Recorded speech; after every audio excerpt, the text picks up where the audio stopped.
I'm Eric Newton, and this is The Together Show. We all know relationships take work, but what is that work, and how do we do it? As a former divorce lawyer, I've watched thousands of couples break up firsthand. Having seen the worst in relationships, I decided to try to help couples stay together. So on this show, we talk to real couples and find out what love really looks like. One of MaryCay's highest values is freedom. So I'm the snuggle up with a movie on a Saturday night kind of guy, and she's the go out and save the world kind of person. So I had to go into this marriage knowing, hey, this is someone who's going to create something new that's going to be her passion, and I have to be willing to let her go explore that and let that be a primary for her.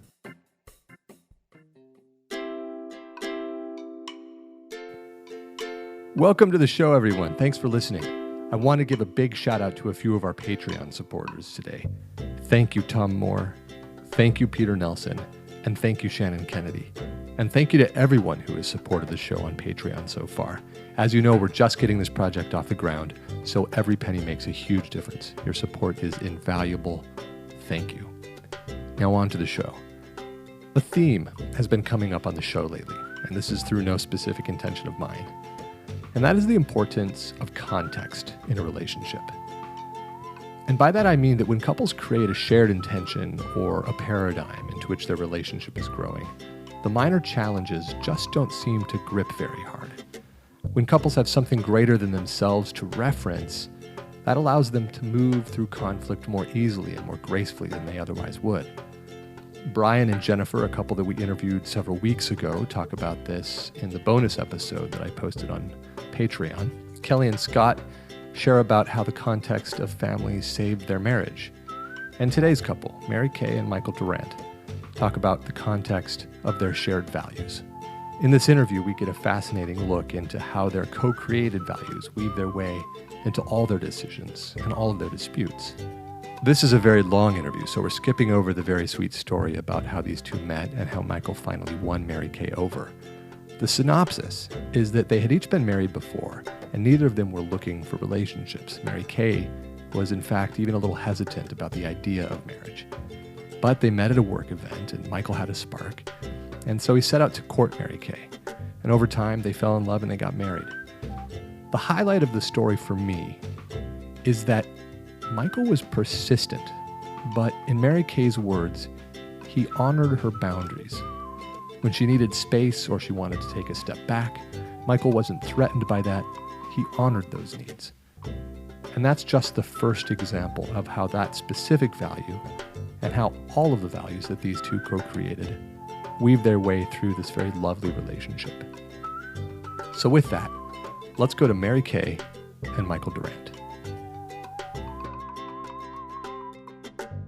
I'd never had kids, Eric. Yeah. And when Mikey and when we decided to get married, he came to visit me because we were long distance till we got married. And he came and he said, I've been thinking a lot about it. And if you want to have kids, there's a way we can make it work. Like not physically, we'd have to adopt. But he said, if that's an important dream to you, I'd do it. We'd make it work. And do you remember that? I do. She had miscarried and never had kids of her own. And her former husband was not wild about the idea of adopting or whatever. And I said, hey, because she's got some really great maternal, caring, loving ways about her. And the way she mothered her dogs was just exceptional. She was just so loving and so giving. Yeah. She really was. She just had great qualities around that. And I didn't want it to be a missing in her life.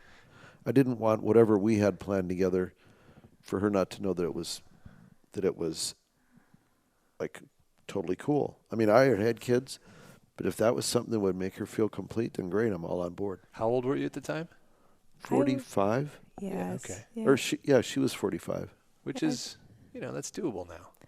Well, and I probably, probably would have just been more, we would have adopted. Most likely, yeah. Because I just I'd had a lot of miscarriages, and so the likelihood of me carrying would have been good. But, it was really great because it was one of those things that that I felt like a lot of circumstances were out of my control at the time in my life when I would have chosen to have children. And so it was really a good opportunity for me to look and see, was that still a choice I would make? And it just was such a healing thing to look at it and say, I give life in different ways now, and I think my life had a different path than that traditional path. And was the healing component of it that he was so open to the possibility? It was. My family had been really great about it, particularly my parents at the time I had them, about really honoring those as real lives. So there was some healing then, but there's like another deeper level of it when someone says to you, you have another chance. Right. And then you get to look and say, is it still my path? And realize, wow, maybe it never actually was. And maybe all of that hurt and loss that I'd experienced was for a different reason, to contribute in a different way to my life. Yeah. Well, and it sounds like it made you trust Mikey so much more too. Yeah, it was so unexpected. I mean, I remember, I'll never forget that night that he came, because you brought a movie to watch that was about a couple that had a young girl that got pregnant and gave up a baby for adoption. And so he'd really, thought it through. And it just felt like it was the best gift he could give me, would be the choice about how something I would never have expected to have a chance of in my life, that I could have the chance to look at that. Yeah. Wow, what a great... And how did you think to do that? Well, knowing her and knowing who she was, and knowing the history of her having had 3 miscarriages,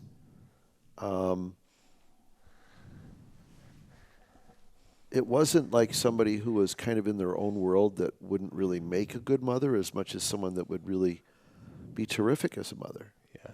And was very loving and caring to her dogs in a way you would be towards a child. So if it was a choice that she wanted to make, I figured she should have that opportunity. Like anybody that wants that should really have the opportunity to have it. And her husband had been a no to it. He wanted either his own blood or not at all.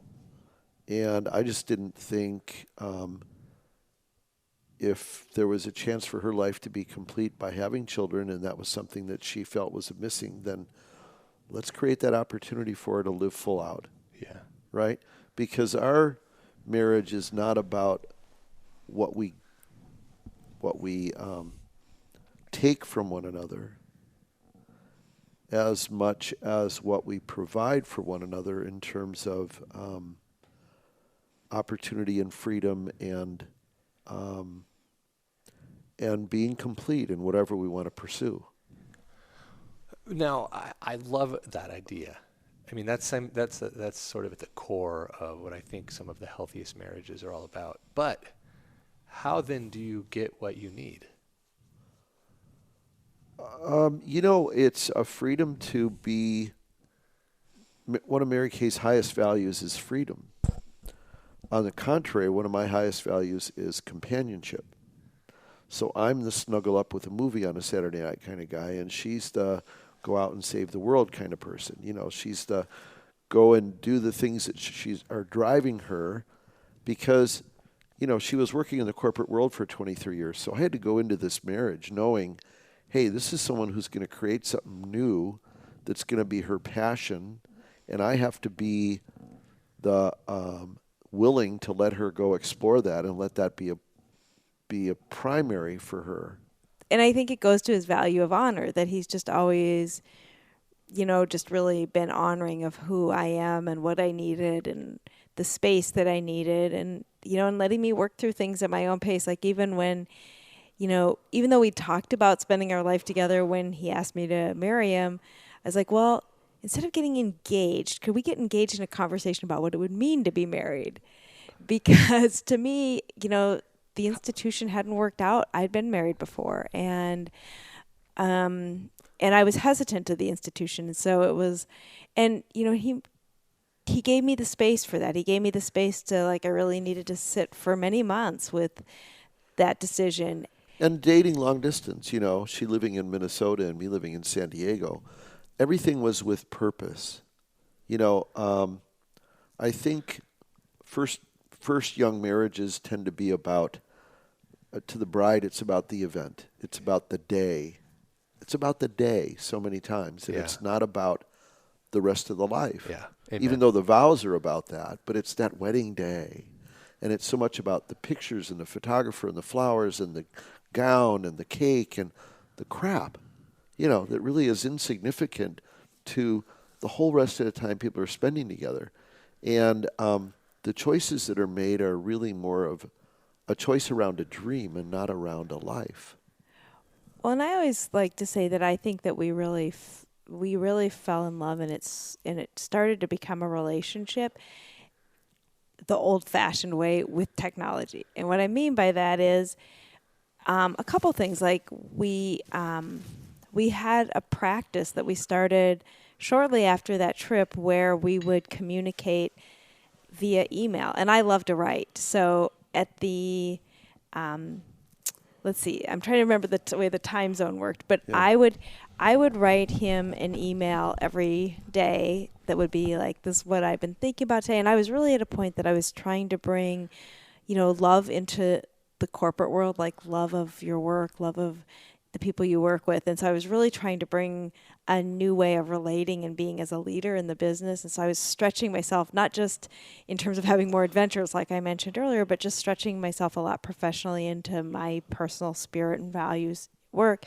So I would write him about like what I was working out and what I was changing in my life and how I was growing and what was happening with my friends. And I would write that at the end of every day. And then every morning I would come in, and I'd always been an early bird, but I would come in 20 minutes earlier because I knew I would have an email from Mike.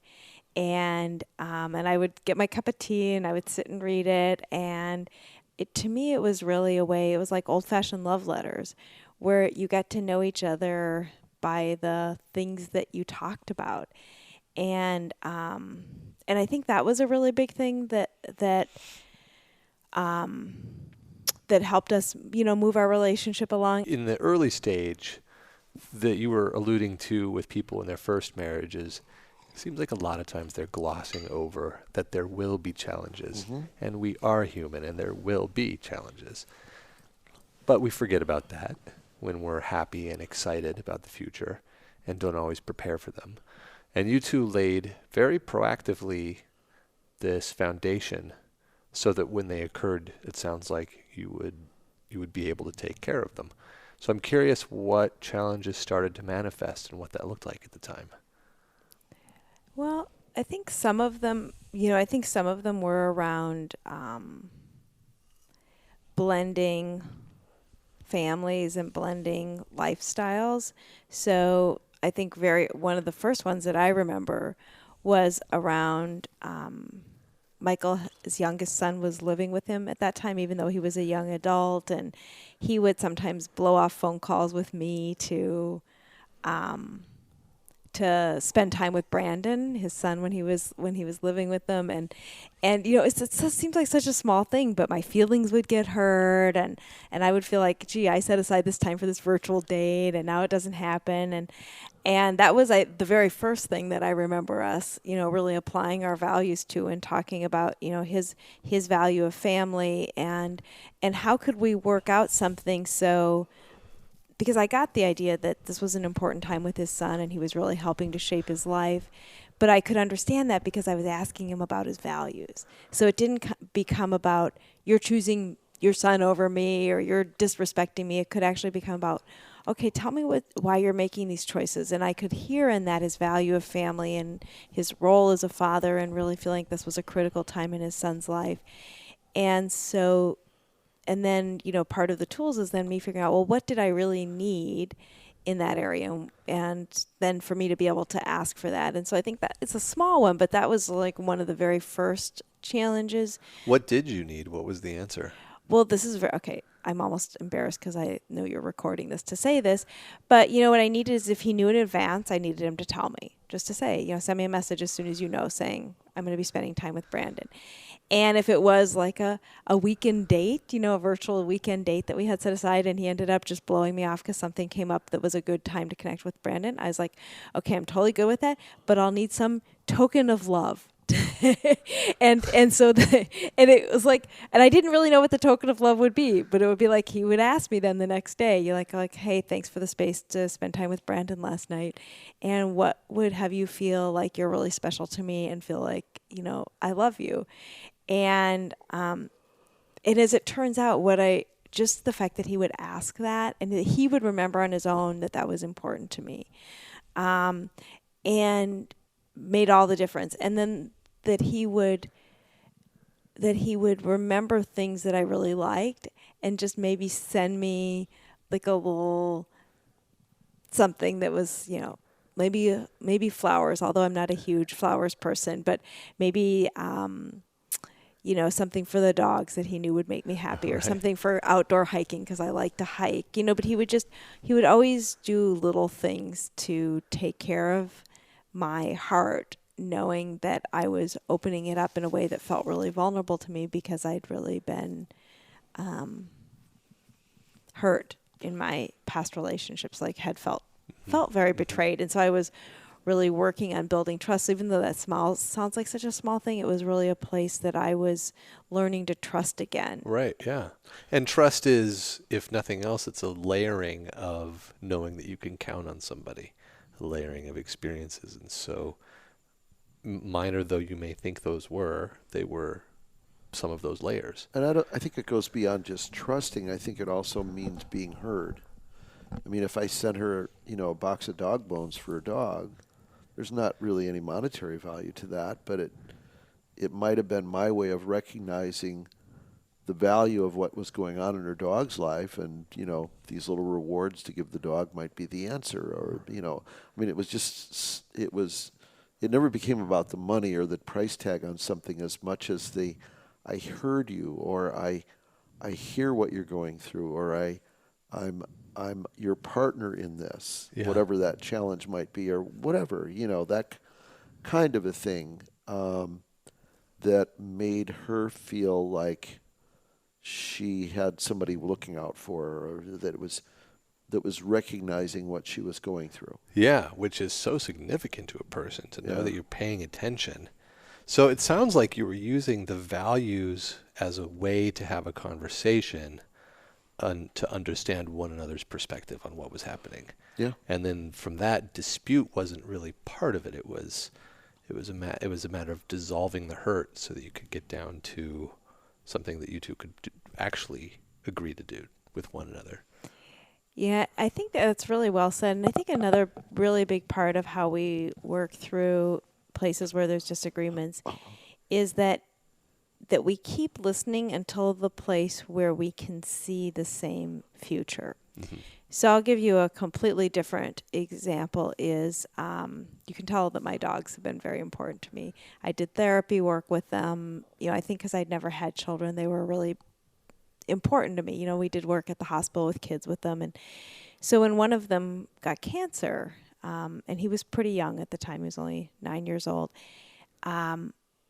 we had different ideas about what that end-of-life care should look like. Now, I know a dog is different than a human, but end-of-life is a big deal. And he'd been my dog for many years, but Mikey had really adopted them in some ways and took a lot of care of them and took really good care of them in the transition. Like he had them for many months before I moved out here. And it's interesting because there would have been, my instinctive reaction might have been at that time to just say, well, he's my dog, I'll decide. But I knew not to do that because that would be undermining all the care and love that he had committed to that. And so what there was to do was to just keep listening to each other's point of view. And if we weren't to the point that we could see the same future and a shared path that we could both agree on, it just meant we needed more time or we needed more information. Maybe information about his medical condition, information about what pain looks like in a dog. There's all kinds of information we might have needed. But that, I think sometimes when we're in the heat of disagreements, we can just feel like a drive to certainty. I just want an answer, and we just force things. And and this sounds lovely, but what happens if there's time pressure? Well, I guess that that my experience is that in most big issues in our life, there isn't that much time pressure. I mean, even with Jack, when he was really sick, I'm not talking about that it took us months and months, but it took us a week or so to work through that.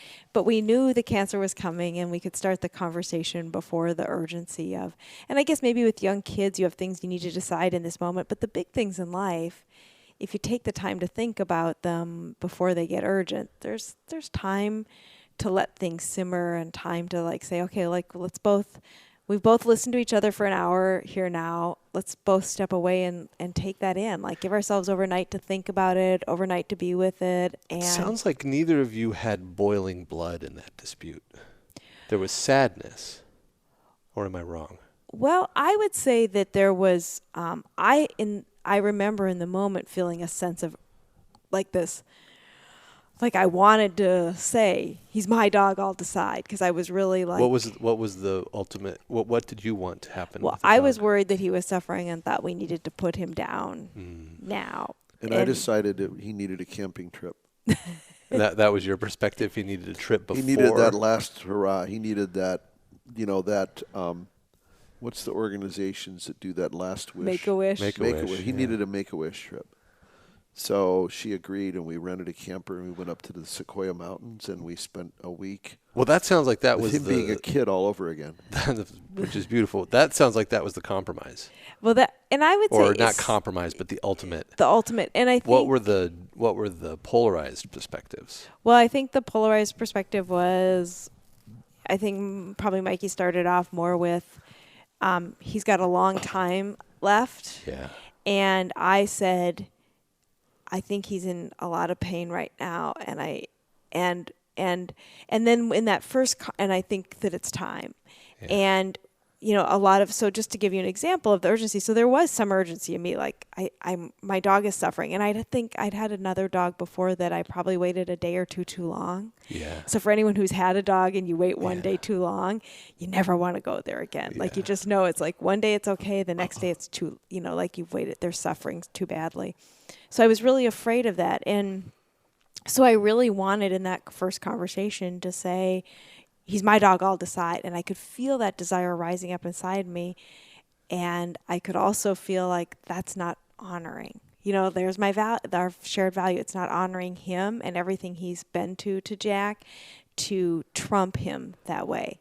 And it's interesting because when we talked about it afterwards, Mike said, had I trumped him in that way, he would have been it would have been area he's done. He wouldn't have wanted to engage anymore. About that issue? About about the dogs, because I think that's what we do is we shut down each other. Yeah. And then people don't want to give their heart anymore. They shut it off. Yeah. Why is that? Well, because it's you feel there's a level of, I think, betrayal or feeling you've been shut out. Your heart didn't matter. It got squashed on, and that hurts. So we put armor up, I think. Yes. Yeah, we do, and then need to thaw that armor, or put that armor down and thaw out the frozen heart somehow. So it's better if you can not put it up. So I could feel those things rising up inside of me, and so what I said in that moment was, okay, I think I've talked about this as much as I can today. I need to step away. So it's that thing of saying, let's give some more time to this, and I could step away and reflect on. He felt like Jack had a lot more time. So what that prompted me to do was to talk to the oncologist, to call them and say, well, what are the real signs? To talk to my vet. So It prompted me to do a little bit more inquiry. It prompted me to do some reading on decisions about when to euthanize your animal. So instead of just going with my old feeling and emotion, it's time, I started to get more educated. And then, and then he also thought about it and came back with this idea of what we ended up calling Jack's Excellent Last Adventure. And that's a great idea. Yeah. And so and then all of a sudden, Jack's Excellent Adventure combined with the information I had actually sounded way better to me than my original idea of putting it on. I'm like, yeah, I think he's I have enough quality information now that I think even though he had oral cancer. So even though he's bleeding in his mouth and that looks really painful, what I realized it was actually harder for me to watch than it was for the dog to have. So then did you end up keeping him alive for a long time after that? Well, yeah, the couple months, because we think the sequoias helped revive him. Being up in the sequoias and up in the wild, As soon as we got to the mountains, we met another couple up there. They had kids. And we got up there, and they said, "Which one's the one that's sick?" Yeah. Oh, that's great. And it's like, because he was like just wanting to go and experience, and his head was high, and he was just loving being up in the woods and the creek with the water coming through in the middle of our campground. And I mean, it was like that Make-A-Wish. It was like that one more Disneyland trip for the dog, you know? That's great. And he was, you know, and even though he had oral cancer, you know, he had a lot of bleeding in his mouth. He stole a steak one night, and he'd never done that in his life. You know, stole a steak off the picnic table, and we were all laughing, us and this other couple, like, "Yeah, go Jack!" You know? Get that steak. Get that steak. So. Yeah, and stealing it is part of the fun too. Yeah, If you'd have just given it to him, that wouldn't have been nearly as entertaining for Jack. Yeah, so that's great. And you could see how even that, like Jack's Excellent Last Adventure, was such an expression of our values. You know, of like the way we could honor him and everything he'd brought to our life was through an adventure that we knew he would love. Yeah, yeah. And are you still participating in that course? I mean, is there ongoing work that you do to keep these ideas alive? Well, you know, it's interesting because Allison has become a really good friend of mine. So some of the work I do in businesses now is take the models of what she teaches and teach people how to create really empowering relationships in business. Yeah. And I'm a huge fan of her workshops. So she still has a number of the workshops for men and women. And I'd love to have that be something that maybe you can make. Well, yeah. What's the website? It's www.understandmen.com. Oh, fantastic. That's easy to find. Yeah, and her workshops are amazing. I'm a huge fan of them. And like I said, she and I are I was just with her in Colorado. That's where I was this last weekend. Right. But she doesn't actually do those couples workshops anymore, you know, and we actually went to it. Well, we participated in it twice, once when we were first dating, and then we did it again right before we got married to really, you know, kind of ground this new definition of our relationship. And then she asked us to, because I lead workshops for her in another capacity, she asked us to come and support the workshop a couple times. So we were in the back of the room and supported it. But she doesn't do that particular workshop. She does a whole bunch of other amazing workshops, but she doesn't do that one anymore. I hope I get to meet her someday. She sounds amazing. You would love her. She's funny and fun. And well, so back to the two of you, though. Yes. I'm curious when and if your blood ever does boil. Oh, yeah. Oh, sure. What? Tell me about. Well, remember that. one of our values is around the passion. Right. And yeah, you can't have passion without some anger. And you got to have some. I mean, if you're driven people who have passions, your passions are not always going to meet. And that's a lot of the work that we did beforehand was how do we handle when things are not aligned? How do we handle when we're not seeing eye to eye, when your passion's not aligned with mine? Because the passion's going to bring, it's going to bring on some feelings around, well, what I really want is a night at home to hang out on the couch and watch a movie, and you want to go do this workshop or this seminar or whatever, and, I'm at odds with this because you want the freedom and I want the companionship, and are we getting enough of what we really commit to? So there's things like that we deal with. Before you tell me the skill set that you built, I just want to lay the groundwork here, which is, so sure. I just had an interview with a well-known couples therapist couple, and they were talking about fighting, and they were saying that one of the truths about fighting is that you can't keep it from being messy.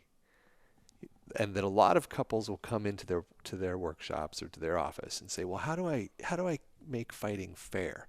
And their answer is essentially, you can't. It's fighting.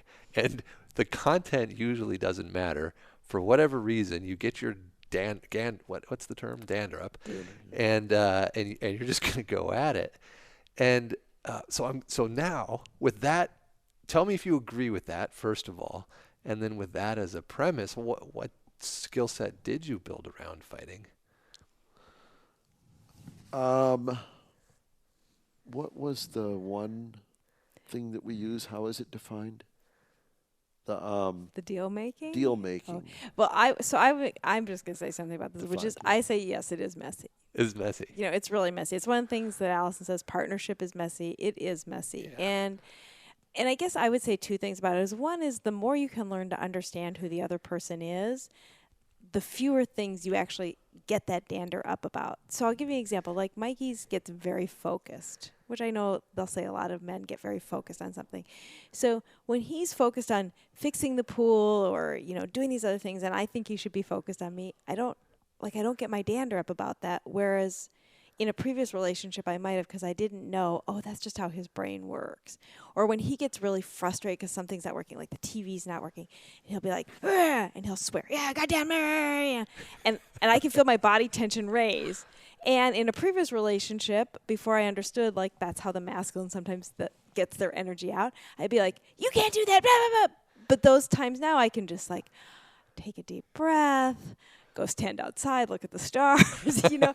So I think there's techniques that can avoid some of the fight so that when you're actually having the fight, it's something that's worth fighting about versus something that's simply a misunderstanding that your styles are different. Yeah. You know, I'll give you another one that even happened in preparation for you, which we didn't prepare for at all, but he's really visual and I'm very auditory. I know that about him.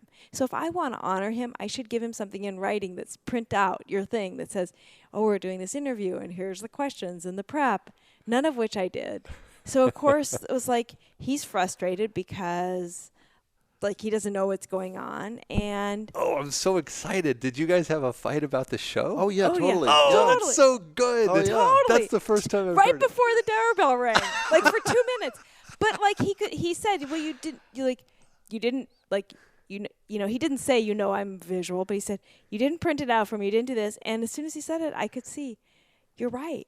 Like I didn't have to defend myself because I know he's visual. So, you know, it goes back to that, so some of the fights can be prevented. And that's what I think is the more of them you can prevent through your values, the fewer things you actually end up fighting about so that the messiness doesn't take as big a toll. Yeah. And So wait, it happened. There was a flare up. yeah. And Yeah, it was, I get in from out of town, and she says something about the interview later today, and I'm like, you know, I've been hanging out with my son all weekend. We've been watching football, blah blah blah. Yeah. I've got on my phone, I've got my little to-do list, my little, you know, when I get home, I've got that I've got to get done and everything. And it's like I get home and somebody ran into my car while I was out of town, so I've got like, you know, auto issues to deal with and talking to insurance companies and all this stuff, right?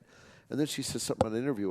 What interview? And she says, you know, the one I talked to you about. And I go, now, how did this come out again? And it's like, her immediate reaction is like, you don't listen to me. And it's like, no, it's not that I don't listen to you. It's just like I'm asking because I want to honor what it is that we've committed to. Like, what is it? Remind me again what it was, because it was never printed out for me. Yeah. So it's just in one ear and out the other because I'm not auditory. But when she had printed out the email and laid it down and I read through it, I had the context of what was going on. I could visualize it and I could be with it. So it wasn't, I don't listen to you. It was, did you communicate with me in the way that I receive and retain? And did you guys bark at each other in that moment? God, yeah. You did? Oh, yeah. Yeah, because you were already annoyed. Your car got hit. You came home with a list of things to do. They're all bureaucratic. Ah, man. And so, okay, so you bark at each other, and then, MaryCay, your reaction to the bark could have been, well, to escalate. Yes. And maybe you did for a moment. Yeah, I just really got quiet because as soon as he said it, I knew, like, I'm like, oh, I know. Like, I know better, and I know how to prevent this. And so then it got diffused. It was like, okay, I can, like, quit applying pressure, quit escalating the pressure. And I think, and this, you know, really goes to the kind of that the more, and I'm gonna tie it to the trust thing we were talking about earlier, like the more we can learn to understand each other and honor each other, the fewer places that's going to happen, or when it happens, the more quickly it can. Like that was a silly thing to fight over, right? Yeah. Which happens to all of us. But then it got diffused immediately, and it doesn't take. You know, I love how Brene Brown talks about this idea of you have a trust is like the marble jar, and you put marbles in, or the bank account, you put them in and out. And so it doesn't detract from our relationship. Like it was, 2 seconds, it got diffused, life goes on in a good place. Whereas if it escalates, then it becomes a big detraction. And the more of those you have, the less trust there is, So So before you got here, basically coming over and giving her a hug and saying, we're cool. Were you still feeling the itch inside when you gave her the hug? I think that giving her the hug was going, I'm connected to you, and we're cool. And it allowed us both to just kind of go, okay. Let's get centered again. Yeah. Right? Like there's obviously a disconnect, but we are really connected, in the big picture. I think one of the practices that we have every year is something around looking at what are the things that we put up with that we can't tolerate. And, tolerate means, what can you be with that you don't lose respect or affinity for. But there's things that we allow to go on in our relationships that have us lose respect and affinity for the person that we're with. And we have a way of doing it where we each write down, like, what are the things that I do that have me lose respect for myself? And then we write down, what are the things that have me lose respect for you? And we each share our own list first. And oftentimes, like, the things that are on our list about them, they'll already say for themselves. So then we get to cross it off. Like, we don't have to bring it up because they're already aware of it. And then we can say, like, which of these are the highest priority for us to work on so that we can ensure we are still a fit as we're both growing in new ways. And, and so there'll be things that we'll each take on that we're working on. And I think that those things, like what can come up in that are, as we're growing and evolving, or as we see where our life is heading now, what are the things that are going to be needed for us to grow as a couple at that next place? And sometimes, and I think you would agree with this, that like Michael sometimes say to me, I'm a better man today for having been in a relationship with you. And even his former wife was saying this to me at Christmas, that he's a better man to their whole family and to their grown children and to their grandchildren. And she was just being really loving to me about that. And I think it's because of that conversation that can pull you into, well, what are the things I need you to grow into, or what are the things you need me to grow into so that we will continue to be the right fit for each other as we're both evolving. And so I think that can help with that one aspect of keeping you a fit as you evolve as human beings. So this is really great. And can you just state again how the exercise goes in case somebody listening wants to try it? Well, so what you'll do, and you need to be in a really good place with each other, right? You don't want to do this when you're pissed off. Okay. Because you want to be at good enough, to be really present to your love and the partner. And then, so what you do is you each have your own pieces of paper and you look back over the last year and you would say, write down, what are the things that have me lose respect for myself that I do? I get short-tempered. I book too much and I blow people off, like whatever it is that you lose respect for yourself for. And then you look at your partner and say, okay, like I'm not going to write a list of 100, but what are the top 2 things that really have me lose respect for Michael and lose affinity? I don't want to be around him when he's that way. And this isn't, just the thing that irritated me yesterday, but like if I look over the last year, these are the themes of the things that keep, because those are the big things that are moving you towards not being a fit anymore.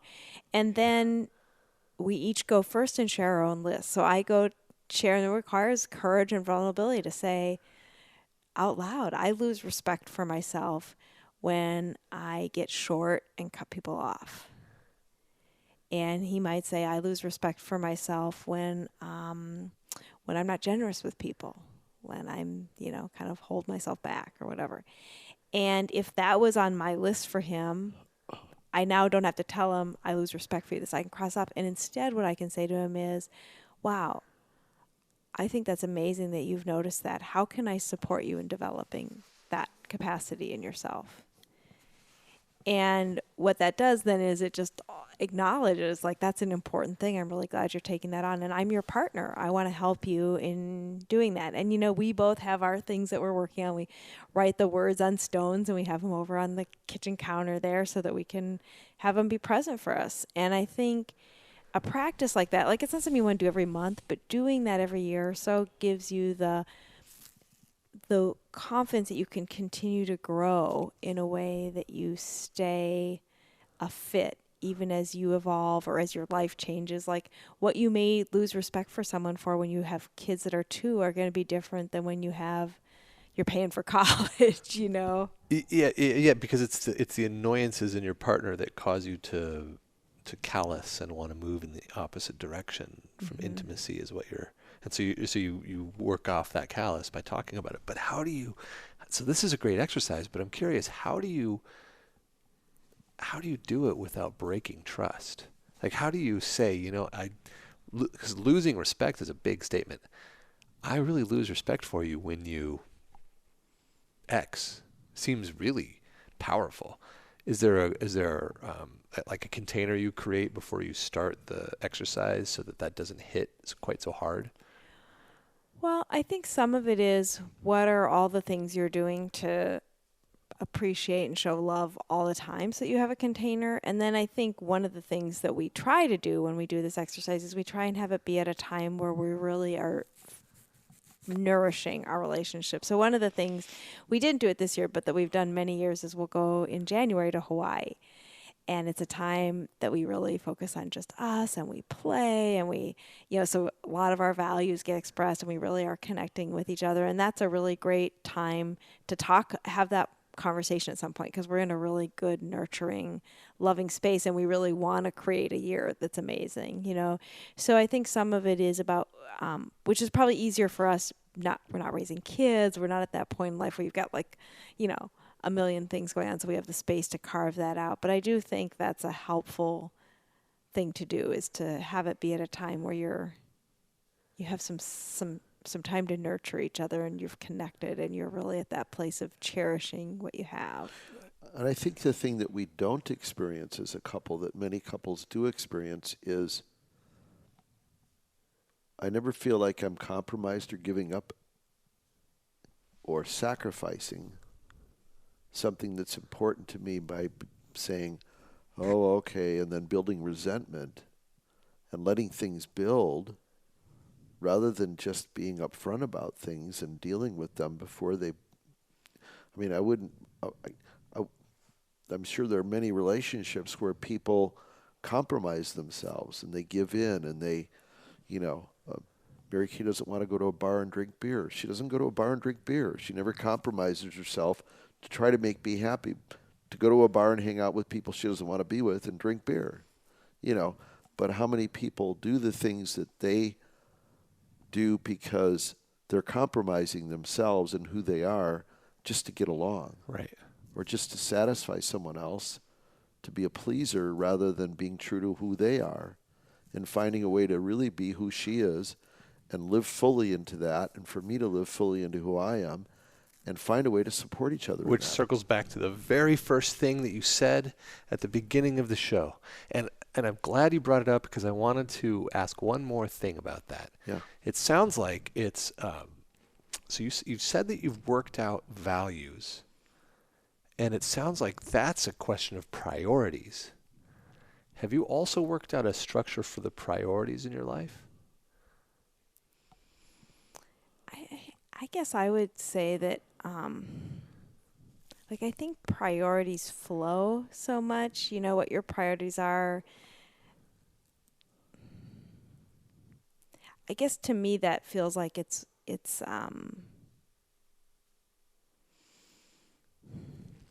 more grounding to have worked out our values. And then Mike's mentioned a couple times we use this tool called deal making, which is to say, we both get to say, if I had it all my way, and not like if I had it all my way expecting I'm going to get it all my way, but if I had it all my way, this is what it would look like, and this is what it would provide, and this is what the experience would be like.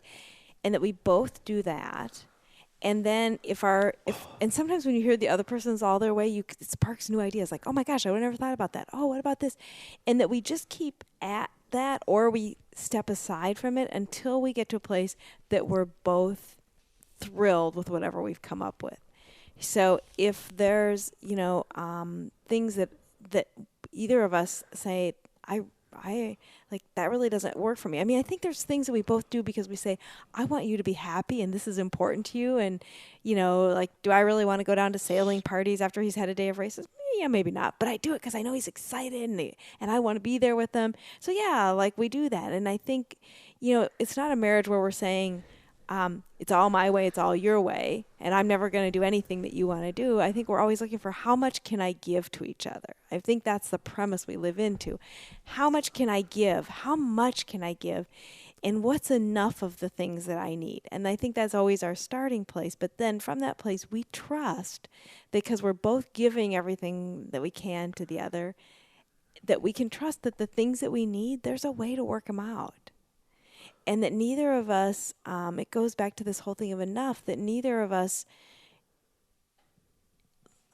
like, we both are confident enough in ourselves and each other that there's no need to be stingy or to hoard. Like, I look at past relationships and think I've done that because there wasn't enough of the foundation. And so I think it goes... Right, you're only hoarding if there's a feeling of scarcity.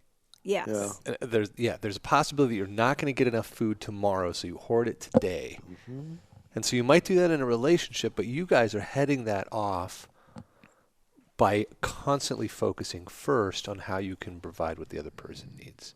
I'm here tonight, right? Yeah. Hey, what would I rather be doing right now? Probably fixing your car. Right. I got my list. I'm only halfway through it, right? And then she mentions the interview, and I'm like, what interview? And it's like... But I could truly see that it was something that she was committed to, that we had talked about in advance, a couple of weeks ago or whatever it was. And it's like, well, this is meaningful. I'm going to be here. I'm going to be present. And I'm going to put the list aside. But it's because it was an agreement we had based on the fact that this is something. And here we are. So I'm not giving up anything to be here. I'm here because this is something that we committed to together. It's like a magic trick you do in your mind that I want to understand better, because I think it's so good for creating joint decision making and also intimacy. So it's almost as if there's something that you don't want to do, and from one perspective, that would be a sacrifice. It would be a compromise. And a compromise. There could be feelings around that. Yeah, I had to compromise myself to be here. Whatever. Yeah, but you're looking at the exact same thing, the exact same action, and you take a different mental twist on it, which which I think. Tell me if this is right. I'm doing this because it makes my partner happy, and that makes our relationship better. The same way, like she mentioned, I go sailing. She comes down and joins. She knows it's meaningful to me. She's all in. She's there. She's present. She's not like, oh, well, I feel, I had to go down there and do. No. It was like a conscious choice because it was something that meant something to me. And it's the same thing with the interview commitment. It's like, yeah, this means something to MaryCay. That's cool. It means something to me then too, right? I love the way you said. No, I really like the way you said that, and I think I would take it back to, because honor is such a important value for us. So we honor each other by honoring each other's importances. And so I really look at, so knowing that there might be something that is going to honor Mikey, I will look at, well, what do I need to be able to show up as my best for that? Oh. And so I'll say to him things like, okay, I'm more of a quiet person. So if we have a big party, I'll be like, okay, I need a hike in nature today so that I can actually be present and be my best for this big social gathering that takes a lot of energy for me. Right. So that's another thing that we both really step back and say, okay, I want to honor this because our relationship is important. Okay, so what do I actually need to be able to do that in a way that I'm not resentful or hoarding or, about it. And that might mean, okay, I know that you're going to want to go for a hike, and I know you're going to want to do, blah, blah. I'll go take care of the shopping. I get that. So I'm going to do this so that you have the space to do what's going to make you really present for that party that we planned, or whatever. And I'll give you another example. I used to love to entertain like Martha Stewart. Oh my gosh, if you came to one of my parties, I would have had a million appetizers and a this and a this, and I would do all this. And I would be overwhelmed, and I wouldn't be able to enjoy it. It wouldn't be playful to me. And so one of the things that we really worked out, like he was just saying about doing shopping, made me think of it, is that when we're entertaining, he's actually in charge of the menu. Well, like I might put in, I really want to make this appetizer. Or let's put this one thing in. But he gets to say, because he's way better at declaring what's enough food that people will be happy, but that I won't go into hostess head and overwhelm and doing too much. And not enjoy her own party. And not enjoy my own party. And not party. enjoy her company. Right. So they're one of our Which is a thing. values. It's like no longer is it a sense of play. No longer is it a contribution. Like they're above you on our wall. It says abundanza, give with your heart. It's actually from a poem his mom wrote. Like it's right at the center of our home, give with your heart. So entertaining should be about that value of contribution and love. But if I'm in overwhelm and trying to make a million appetizers and doing all that, like I'm not honoring that value. So that's also part of the way we work on this is like me knowing my place of weakness. I tend to go into like performing and overdoing it. And so like I surrender to my partner and say, this is an area of your strength. And I may cringe when I see like the Costco pinwheels coming out. But not Martha Stewart. Not Martha Stewart. But at the end of the day, I'll get my one Martha Stewart appetizer in. Right, that's all you need. That's enough. Yeah. It's enough. And I can see the people who come having joy and connection and fun and and I'm able to actually be with them. And so at the end of the day, our values are more expressed. And then at the end of that party, we sit around and talk about like all the moments of connection that we had. So it's like it's this kind of dance that we do around how do we both do everything we can to both show up ourselves as our values and to support our partner in showing up as the values that we share. Well, the values-based marriage is really fantastic. It's wonderful to see it in person. Thank you both for sharing it with me and talking also about the fights, the whole spectrum. And the fact that you guys fought because of the show is one of my favorite facts. I haven't heard that one yet, and I love it. Literally right as the doorbell rang. So good. So when you came to the door, were you just trying to let go of the... Yeah. Oh, that's so good. Yeah. You guys pulled it off really well. Yeah, you just it was seemed the 2 so minute. welcoming. That's good. Yeah. Well, this has been really fun. Thank you. Thanks for being on the show. Okay, so I like to close with a very quick game of this or that. Do you know how to play a this or that? Mm. Basically, I'm going to say a this or that, and we're going to see which one you prefer. Okay. And then we'll ask each of you. So we'll start off easy. Rum or tequila? Neither. I thought I'd get a little wild asking about liquor. No liquor at all? No wine? Rum. And no liquor at all? Well, I've been off it for a little while now. Okay. All right. Another simple one, chocolate or peanut butter? Chocolate. Okay. And last question. If you had to either live forever or die in the next 5 minutes, which would it be? Live forever. Next 5 minutes. Why forever?